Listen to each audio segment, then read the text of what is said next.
হাজোৰ হাতদলাত মাৰপিটৰ ঘটনা সাধাৰণ কথাতেই 5জনকৈ নিৰীহ লোকক মাৰপিট কৰাৰ অভিযোগ। জনৈক দাস উপাধিৰ 4জন লোকৰ বিৰুদ্ধে এই অভিযোগ।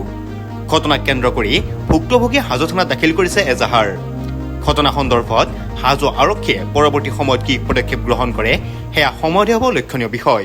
3-4 দিনে হ'ল আমাৰ তাৰমানে গাঁৱত আহি গ'লে সৰু সৰু গাঁও হাতদলা আমাৰ এই থানাৰ পৰা প্ৰায় 2 কিলোমিটাৰ ওচৰতে হাতদলা গাঁও। তাতে এনেধৰণৰ কাজিয়া হৈছে, আমি এনেকৈ দেখাও নাছিলোঁ সৰুৰ পৰা ডাঙৰ হ'লে কিন্তু তোমাৰ ঘৰত আহি কিনে মোৰ ভাই এটাক মাৰি কিনে একদম লোহাৰ চিকেৰি ডেগাৰেদি হানি মানে ডেগাৰৰ নাও হেৰি দিয়ে হানি একদম আৰু ঘূৰাই মাৰি হস্পিটেলত পেলাই থৈ গৈছে। আৰু সৰু সৰু ল'ৰা মাথাত মাৰি এইবিলাক মাথা এটা ফাটি থৈ গৈছে। আৰু আছে ল'ৰা এটা ল'ৰা আছে আপোনাৰ তেওঁক মাৰছে মাৰি কোনো এটা চিনেমাৰ কাহিনীৰ নিচিনাকৈ আহি ঘৰত ৰাস্তা চব ৰাইজৰ মানুহ গম পায়, হাতদলা ৰাইজে গম পায়, আহি 4-5জন ল'ৰা আহি পেলাই ঘৰত আহি ঘৰত আহি চোতালত আহি মাৰি থৈ দিছে। মাৰি গৈছে।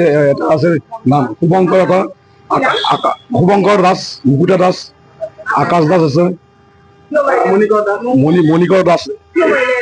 মাৰিলে মানে কিবা সৰু ছোৱালী কিবা গালাগালি কাজিয়া হৈছিল, এইটো আমি নাজানো কিন্তু তেওঁ সাধাৰণ কথা হৈ কিনে লাগছে লাগি বাপেক বিলাক আহি কিনে মানে বাপেক আৰু লগৰ মানে গুণ্ডা বাহিনী নিয়ে লগত লৈ আহিছে আৰু আহি পেলাই ঘৰত আহি ঘৰে আহি মাৰি গৈছে। কিন্তু আমাৰ হাজো থানাত আজি 3 দিন হ'ল এজাহাৰ দি গৈছো, কোনো গুৰুত্ব সহকাৰে থানাও লোৱা নাই এতিয়ালৈকে।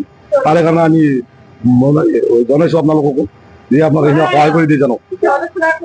থানাত বৰ্তমান থানাই মাতিছিল যদিও অহা নাই সিহঁতে। বৰ্তমান ইয়ালৈ আমি 3 ঘণ্টা 4 ঘণ্টা ইয়াত ৰখিলো, কিন্তু সিহঁতে কোনো অহা নাই। হাজো থানাই মাতিছিলে আজি, গোটেইখিনি মানুহ আমি আহি ইয়াত খাৰা হৈ আছো, কিন্তু এতিয়ালৈকে সিহঁতৰ মানুহ কোনো হাজিৰ হোৱা নাই।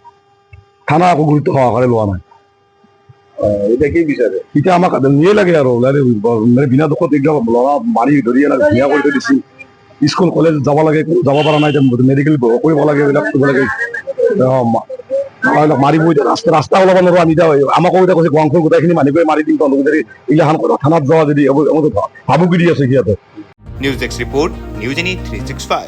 Stay informed, stay ahead. News Any 365.